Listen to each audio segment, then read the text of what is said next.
There are four roles in T3 Arena: the Vanguards, supports, damage, and flankers. With the introduction of 5v5 to T3 Arena, these roles play a very integral part in every team's composition. In this video, I will be guiding players to know the importance of every role in the game and how to play these roles in the new 5v5 mode. Most players just want to kill their opponents without realizing the role of the hero they are playing. With that said, let's talk about the Vanguard role. The Vanguards in T3 Arena are the tanks, and when there's just one Vanguard on a team, the Vanguard will take 20% less damage from opponents due to the introduction of the all-new Lone Vanguard blessing. The Vanguard is the role which all teams must play around because as a Vanguard, you are the center of attention. There are different types of Vanguards in T3 Arena, and you guys need to know that not all Vanguards are made the same. Some with more health, some strong from close, and some strong from afar. Let's talk about the types of Vanguards. There is the Dive and the Brawl Vanguard. As a Dive Vanguard, you will be looking to go in with your team or go in alone. The Dive Vanguards are Victor and Fade.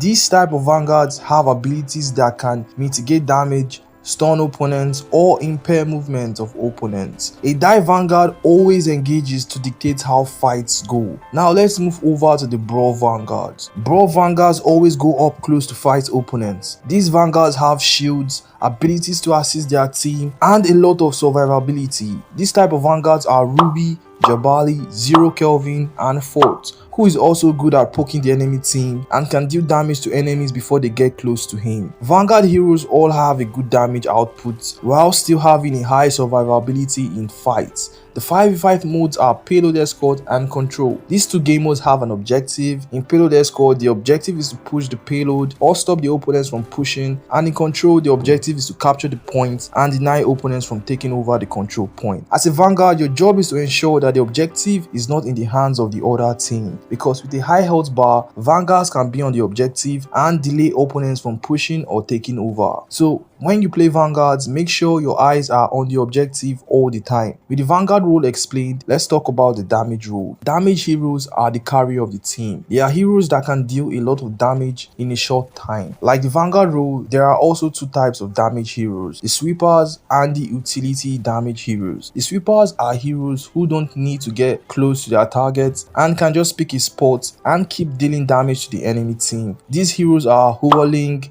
Gatling, Osas, and Gloria. Damage heroes in T3 Arena all have a long range, but the sweepers don't have a high damage fall off when trying to take down targets far away. They also have abilities to keep them safe when an enemy approaches. Gatling has a shield that knocks back enemies, and alongside Gloria, they get a bonus speed boost when they are not using the machine gun or the assault rifle. Hualing can go invincible, and Osas can drop a smoke to limit the vision of his enemies. Utility damage heroes are heroes who can also provide assistance to their team, either by zoning the enemy, impairing movement, and getting information on the enemy team. These heroes are Judex, Skadi, Hunter, Mark, and Christina. A hero like Christina can use her bombs to close down an area and keep firing shots into the enemy team. These heroes can deal ridiculous damage up close while also taking advantage of their extra abilities that enhances the damage they deal or make killing the target easier. Next is the support role. This is a role that most players don't like playing, but it is one of the important roles in the game, as support heroes increase the survivability of the team. There are two types of support heroes: the DPS supports and the pure supports. The DPS supports are heroes that can deal a lot of damage while still being able to provide healing for the team. These heroes are Sindri and Labula. While Sindri and Labula have different playstyles, as Sindri, you will want to drop her rage ball at a good spot where it can keep firing at enemies, and you wouldn't want to go deep into fights, unlike Labula, who thrives when she's a bit deep in fights, and she has abilities that can shield and also prevent teammates from dying while also pouring out huge damage at her targets. The pure supports are heroes that don't have a high DPS and are only good at healing the team. These heroes are Iris and Chemist. While Chemist deals AoE damage and can hit enemies while also healing teammates in the area, she doesn't really pour out a lot of damage in 5v5 fights. Her utility in healing teammates from afar and denying a targeted enemy from getting heals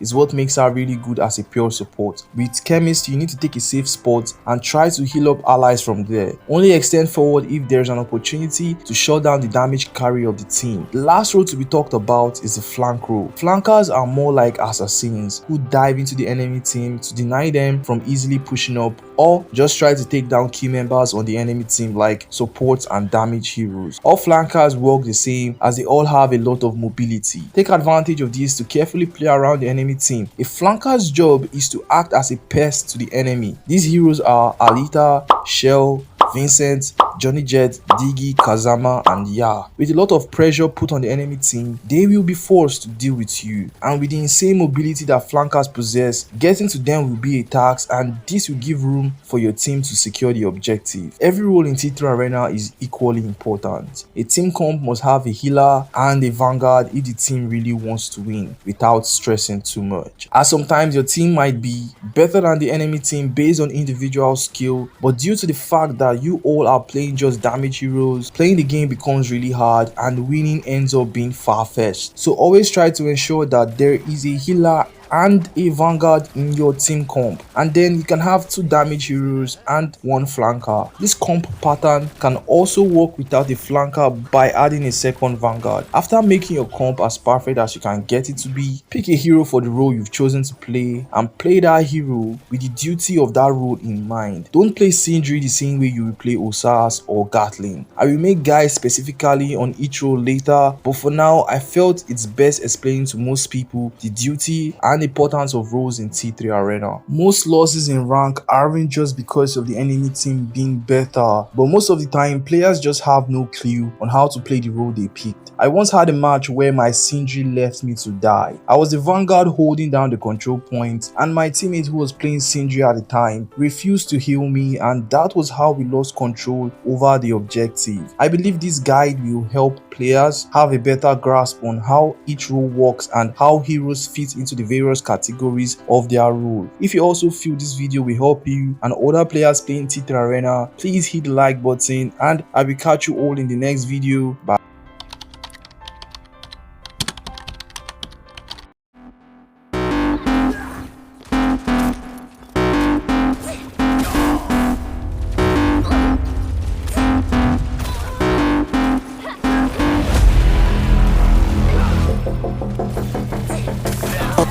Burn it at both ends. I like the fire causing mayhem. I'm not tired, I've been waiting. I'm not forsaken, I'm my own and I'm jaded. Energy comes from my hatred. Call me the villain, cause I be killing. I got no feeling, I've been dealing